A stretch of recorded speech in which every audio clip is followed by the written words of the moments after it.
The kickoff day for the filing of candidacies of wannabe lawmakers and local leaders was filled with a lively and joyous noise and colorful sights from the candidates and their support system. The more low-profile ones who shunned the crowds and the press came alone or with one companion or two in tow. But as our Luisa Erispe reports, the rabid and partisan supporters dominated, even with the weather not so cooperative.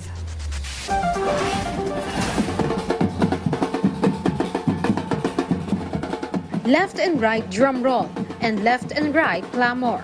This is the scene outside the Manila Hotel Tent City where the filing of the certificates of candidacy are for the national positions in the 2025 elections. Despite scattered rain showers in Manila, supporters still held fort outside to cheer for their political bets. First are the supporters of Agri Party List Representative Wilbert Lee, who paraded themselves outside as early as 6 in the morning.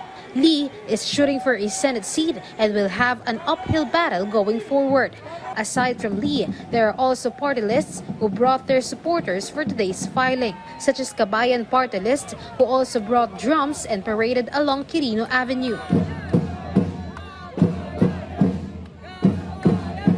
Even the Bayan Muna Party List held a program before their nominees submitted their COCs. But there are also party lists who had few problems with the new rules of COMELEC asking for 10 nominees instead of 5, such as the AGA Party List, but was later on settled by the group. Kita-kita naman ng taong bayan kung sino talaga ang tunay na galing sa sektor. Kami, agricultural sector, ang nagtayo ng AGAP ay sektor ng magmamanok, mag-iitlog, magbababoy, aquaculture, sa fisheries, sa mga magsasaka. Madalit sabi, talagang galing ito sa mga itong agap ay tinayo ng mga nasa sektor na agrikultura. So while there were nominees and aspirants who brought their groups of supporters, many came with one or two in tow and simply filed their COCs without fanfare, such as re-electionist Senator Francis Tolentino and a vlogger/senatorial aspirant. Another is one who quietly filed his COC and even brought his own tarpaulins outside the venue. He is running for a Senate seat, but when he introduced himself, he provided some entertainment and amusement in front of the media. I need you in my life.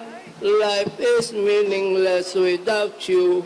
Marami na akong events na nagpala-COC na disqualified. Pero ngayon, may kausap na ako sa IBA office na magtatanggol sa akin sa disqualification. According to the Manila Police District, it is expected that during the filing of COCs, supporters will flock outside the venue. But they assured the public that the area is safe even for the supporters themselves. Pinapakiusapan lang namin to doon lang sila sa isang side at magbigayan na lang, no? At para hindi rin makaabala dun sa ibang papunta na ibang grupo to support their candidate. For today's filing, 100 police enforcers were deployed.